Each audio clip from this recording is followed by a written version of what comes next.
ಎಲ್ರಿಗೂ ನಮಸ್ಕಾರ. ಕಟ್ಟೀಸ್ ಕಿಚನ್ ಕನ್ನಡಕ್ಕೆ ಸ್ವಾಗತ.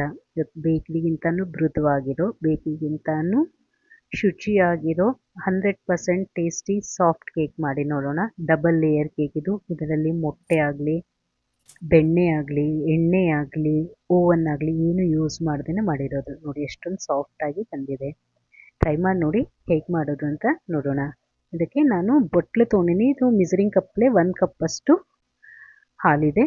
ಅದಕ್ಕೆ 3 ಟೀ ಸ್ಪೂನ್, ನಾನು ಯಾವ ಚಮಚೆಯಿಂದ ಹಾಕ್ತಾ ಇದ್ದೀನಲ್ಲ ಅದರಿಂದ 3 ಟೀ ಸ್ಪೂನ್ ಫುಲ್ ತುಂಬ 3 ಸ್ಪೂನ್ ಅಷ್ಟು, ಆ ಸ್ಪೂನ್ಲೆ 3 ಸ್ಪೂನ್ ತುಂಬ ಕೆನೆನ ಹಾಕಿದ್ದೀನಿ ನಾನು. ಫ್ರೆಶ್ ಕೆನೆ ಬರುತ್ತಲ್ಲ, ನಾವು ಕಾಸಾದ್ಮೇಲೆ ಹಾಲು ಕಾಸಾದ್ಮೇಲೆ ಬರೋ ಕೆನೆನ ಹಾಕಿದ್ದೀನಿ. ಮತ್ತು 1 ಕಪ್ಪಷ್ಟು ಸಕ್ಕರೆ ಹಾಕಿದ್ದೀನಿ.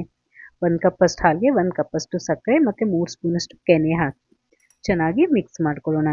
ಹಾಲು ಸ್ವಲ್ಪ ಬೆಚ್ಚಗೆ ಇರಬೇಕು, ಅಂದರೆ ಕೆನೆ ಬೇಗ ಕರ್ಗಿ ಹೋಗುತ್ತೆ. ಅದಕ್ಕೆ ಹಾಲನ್ನು ನಾನು ಸ್ವಲ್ಪ ಬೆಚ್ಚಗಿರೋ ಹಾಲನ್ನು ಹಾಕ್ಕೊಂಡಿರೋದು. ಈಗ ಇದಕ್ಕೆ 2 ಕಪ್ಪಷ್ಟು ಮೈದಾ, ನಾನು ಯಾವ ಕಪ್ಪಲ್ಲಿ ಹಾಲು ಹಾಕ್ಕೊಂಡಿದ್ವಲ್ಲ ಅದರಲ್ಲೇ 2 ಕಪ್ಪಷ್ಟು ಮೈದಾ ಹಾಕೋತಾ ಇರೋದು. ನೀವು ಗೋಧಿ ಹಿಟ್ಟು ಬೇಕಾದರೂ ಬಳಸ್ಕೋಬಹುದು. ಇದಕ್ಕೆ 1 ಸ್ಪೂನಷ್ಟು, 1 ಟೀ ಸ್ಪೂನ್ ಫುಲ್ಲಷ್ಟು ಬೇಕಿಂಗ್ ಪೌಡರ್, ನಾವು ಯಾವ ಚಮಚದಲ್ಲಿ ನಾವು ಕೆನೆ ಹಾಕಿದ್ವಲ್ಲ ಅದೇ ಚಮಚದಲ್ಲಿ ಬೇಕಿಂಗ್ ಪೌಡ್ರು ಮತ್ತು 1 ಚಿಟಿಕೆಯಷ್ಟು ಸೋಡಾ ಹಾಕಿ ಚೆನ್ನಾಗಿ ಮಿಕ್ಸ್ ಮಾಡ್ಕೊಳ್ಳೋಣ. ತುಂಬ ಜೋರಾಗಿ ಕಲಿಸ್ಬೇಡಿ, ಸ್ಲೋ ಆಗಿ ಇದನ್ನು ಚೆನ್ನಾಗಿ ಬೇಕಿಂಗ್ ಪೌಡರ್ ಹಿಟ್ಟೆಲ್ಲ ಮಿಕ್ಸ್ ಆಗೋ ಹಾಗೆ ಇದನ್ನು ಚೆನ್ನಾಗಿ ಕಲಿಸ್ಕೊಳ್ಳೋಣ. ಗಂಟಿರಬಾರ್ದು, ಗಂಟಿಲ್ದೇ ಇಳಿ ಬರಬೇಕು. ಆ್ಯಂಡ್ ಇದನ್ನು ಬೇರೆ ಕೇಕ್ ಥರ ತುಂಬ ಅಳ್ಳಕ್ಕ ಮಾಡಬಾರ್ದು. ಹಿಟ್ಟನ್ನು ಸ್ವಲ್ಪ ಗಟ್ಟಿ ಇಟ್ಕೋಬೇಕು. ಗಟ್ಟಿ ಹಿಟ್ಟಿದ್ರೆ ಒಂದಕ್ಕೊಂದು ನಾವು 2 ರೀತಿ ಮಿಕ್ಸ್ ಮಾಡ್ತೀವಲ್ವ ಈ ಹಿಟ್ಟನ್ನು, ಬ್ಯಾಟರ್ನ, ಅದು ಮಿಕ್ಸ್ ಆಗಲ್ಲ.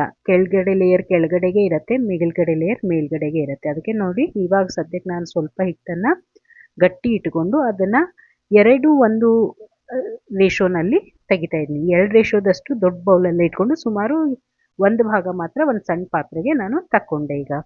ಈಗ ಅದಕ್ಕೆ ಬಟರ್ ಸ್ಕಾಚ್ ಎಸೆನ್ಸ್ ಹಾಕೋತಾ ಇದ್ದೀನಿ. ನೀವು ಬೇಕಿದ್ರೆ ಪೈನಾಪಲ್, ವೆನಿಲ್ಲಾ, ಯಾವ ಫ್ಲೇವರ್ ನಿಮಗೆ ಚಾಕ್ಲೇಟ್ ಜೊತೆ ಮಿಕ್ಸ್ ಮಾಡ್ಬೋದಲ್ಲ ಅದನ್ನು ಹಾಕೋಬೋದು.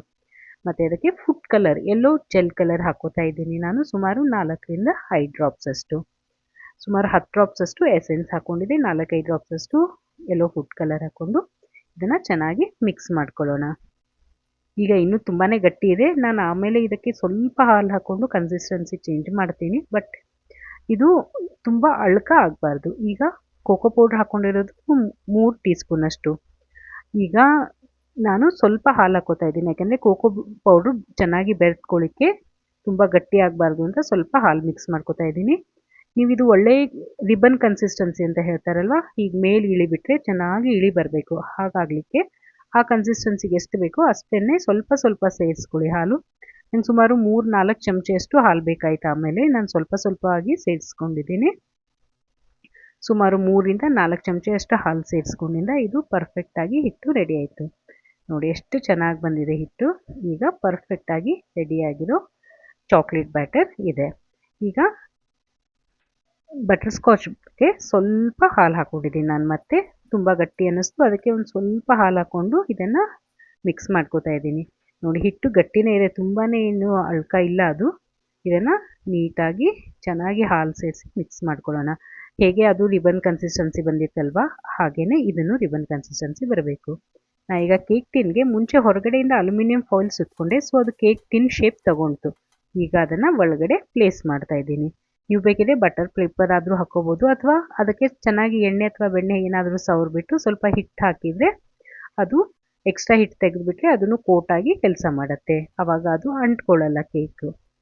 ಈಗ ನೋಡಿ ಚೆನ್ನಾಗಿ ಇವನ್ನಾಗಿ ಸ್ಪ್ರೆಡ್ ಮಾಡೋಣ, ಎಲ್ಲ ಕಡೆಗೂ ಒಂದೇ ರೀತಿ ಇರೋ ಥರ. ಈಗ ಫಸ್ಟು ನಮಗೆ ನಾವು ಇದು 1 ಪಾರ್ಟ್ ಇರೋದಕ್ಕೆ ಇದನ್ನು ಕೆಳಗಡೆ ಹಾಕ್ಕೊಂಡಿರೋದು ಬಟರ್ ಸ್ಕಾಚನ್ನ, ಅದ್ರ ಮೇಲ್ಗಡೆ 2 ಪಾರ್ಟ್ ಅಷ್ಟಿರೋ ನಮ್ಮದು ಚಾಕ್ಲೇಟ್ ಬ್ಯಾಟರ್ನ ಸಾವಕಾಶವಾಗಿ, ಅಂದರೆ ಮಿಕ್ಸ್ ಆಗಬಾರ್ದು, ಕೆಳಗಡೆ ಚಾಕ್ಲೇಟ್ ಹೋಗಿಬಿಡಬಾರ್ದು, ಹದವಾಗಿ ಹಾಕೋಬೇಕು, ಏಕದಮ್ ಸ್ಲೋ ಆಗಿ. ಅದ್ರ ಮೇಲ್ಗಡೆ ಸ್ವಲ್ಪ ಗಟ್ಟಿ ಇರೋದ್ರಿಂದ ಬೇಗ 2 ಮಿಕ್ಸ್ ಆಗಲ್ಲ. ಚೆನ್ನಾಗಿ ಹಾಕ್ಕೊಂಡು ಇವನ್ನಾಗಿ ಇದನ್ನು ಸ್ಪ್ರೆಡ್ ಮಾಡ್ಕೊಳ್ಳೋಣ. ಸ್ಪ್ರೆಡ್ ಮಾಡ್ಕೊಂಡಾದ್ಮೇಲೆ ಎಲ್ಲಾದರೂ ಬಬಲ್ಸು ಏರಿದ್ರೆ ಅದು ಹೋಗೋಕ್ಕೆ ಚೆನ್ನಾಗಿ ಟ್ಯಾಪ್ ಮಾಡೋಣ. ಸುಮಾರು 10 ನಿಮಿಷದಷ್ಟು ಲೋ ಫ್ಲೇಮಲ್ಲಿ ಕುಕ್ಕರ್ನ ಮುಚ್ಚಿ ಇಟ್ಟಿದ್ದೆ ನಾನು. ಈಗ ಅದರಲ್ಲಿ ಕೆಳಗಡೆ ಬರೀ 1 ಪ್ಲೇಟ್ ಇಟ್ಟಿದ್ದೀನಿ. ನಾನು ನೀರು ಹಾಕಿಲ್ಲ, ಉಪ್ಪು ಹಾಕಿಲ್ಲ, ಏನೂ ಇಲ್ಲ. ಬರೀ 1 ಪ್ಲೇಟ್ ಇಟ್ಟು ಅದ್ರ ಮೇಲೆ ಕೇಕ್ ಟಿನ್ನಿಟ್ಟು ಮುಚ್ಚಿದ್ದು. ಸುಮಾರು 10 ನಿಮಿಷ ಆದಮೇಲೆ ನಾನು ಚೆಕ್ ಮಾಡಿದೆ, ಸ್ವಲ್ಪ ಉಪ್ಕೊಂಡಿತ್ತು. ಈಗ ಒಂದು 27-28 ನಿಮಿಷ ಆದಮೇಲೆ ತೆಗೆದು ಚೆಕ್ ಮಾಡಿದಾಗ ಇದು ಕಂಪ್ಲೀಟ್ ರೆಡಿ ಆಗಿದೆ ನೋಡಿ, ಏನೂ ಅಂಟ್ಕೊಂಡಿಲ್ಲ ನೈಫ್ಗೆ. ಸೊ ಇದು ಪರ್ಫೆಕ್ಟಾಗಿ ರೆಡಿ ಇದೆ. ಇದನ್ನು ಪೂರ್ತಿ ತಣ್ಣಗಾಗೋವರೆಗೂ ಅಟ್ಲೀಸ್ಟ್ 1 hour ಅಷ್ಟು ತೆಗೆದಿಡೋಣ. ತೆಗೆದಿಟ್ಟು ಈಗ ನೋಡಿ ಈಸಿಯಾಗಿ ಬಂದುಬಿಡುತ್ತೆ ನಾವು ಅಲ್ಯೂಮಿನಿಯಂ ಫಾಯಿಲ್ ಹಾಕಿದ್ದಕ್ಕೆ. ನೀವು ಅಲ್ಯೂಮಿನಿಯಂ ಫಾಯಿಲ್ ಇರಲಿಲ್ಲ ಅಂದರೆ ಬಟರ್ ಪೇಪರ್ ಹಾಕೋಬೋದು ಅಥವಾ ಆಯಿಲ್ ಗ್ರೀಸಿಂಗ್ನು ಮಾಡ್ಕೋಬೋದು. ಈಗ ಇದನ್ನು ತೆಗೆದ್ಬಿಟ್ಟು ಕಟ್ ಮಾಡೋಣ. ಎಷ್ಟು ಚೆನ್ನಾಗಿ ಲೇಯರ್ಸ್ ಬಂದಿರುತ್ತೆ, 2 ಈವನ್ ಆಗಿ ಎಷ್ಟು ಚೆನ್ನಾಗಿ ತಳ ಬಿಟ್ಕೊಂಡಿದೆ. ಆ್ಯಂಡ್ ತುಂಬಾ ಮೃದುವಾಗಿರುತ್ತೆ. ಇದು ಹೆಲ್ದಿ ಮತ್ತು ನಮ್ಮನೆ ಒಳ್ಳೆ ಇಂಗ್ರೀಡಿಯೆಂಟ್ಸ್ ಬಳಸಿರೋದ್ರಿಂದ ನಮಗೆ ಬೇಕರಿನಲ್ಲಿ ತಿಂದರೆ ಅದಿರುತ್ತೆ ಇರುತ್ತೆ ಅನ್ನೋ ಟೆನ್ಷನ್ ಇರಲ್ಲ.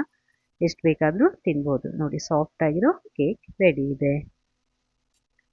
ಇದ್ರ ಮೇಲೆ ನೀವು ಬರ್ಡೇಗೆ ಬೇಕಂದರೆ ಕ್ರೀಮ್ ಹಾಕ್ಕೊಂಡ್ಬಿಟ್ಟು ರೆಡಿ ಮಾಡ್ಬೋದು. ಬಟ್ ನಾವು ಡೈಲಿ ಹಾಗೆ ತಿನ್ನೋಕ್ಕೆ ಮಾಡಿರೋದು, ಟೀ ಟೈಮ್ ಸ್ನ್ಯಾಕ್ಸ್ ಥರ. ಡೆಫಿನೆಟ್ಲಿ ಟ್ರೈ ಮಾಡಿ ನೋಡಿ. 2 ಫ್ಲೇವರ್ ಇರೋ ಕೇಕಿಂದ ತುಂಬಾ ಡಿಫ್ರೆಂಟ್ ಆಗಿರೋ ಟೇಸ್ಟ್ ಇರುತ್ತೆ. ಮೇಲ್ಗಡೆ ಚಾಕ್ಲೇಟ್ ಮಕ್ಕಳು ಇಷ್ಟಪಡ್ತಾರೆ, ಕೆಳಗಡೆ ಬಟರ್ ಸ್ಕಾಚು ಯೂನಿಕ್ ಫ್ಲೇವರ್ ಅದು. ಡೆಫಿನೆಟ್ಲಿ ವೆನಿಲ್ಲಾ ಹೇಗೋ ಹಾಗೆ ಬಟರ್ ಸ್ಕಾಚ್ ಫ್ಲೇವರು ತುಂಬಾ ಚೆನ್ನಾಗಿ ಬರುತ್ತೆ. ಎಸೆನ್ಸ್ ಹಾಕಿಬಿಟ್ಟು ಮಾಡೋದು. ನೋಡಿ ಈಗ ಈ ಥರ ಕೇಕ್ ಮಾಡಿದರೆ ಯಾರು ಬೇಕಾದರೂ ಟೀ ಟೈಮ್ ಜೊತೆಗೆ 3-4 ಪೀಸ್ ಈಸಿಯಾಗಿ ತಿಂತಾರೆ. Evening snacks ready. Thank you for watching. Subscribe ಕಟ್ಟಿ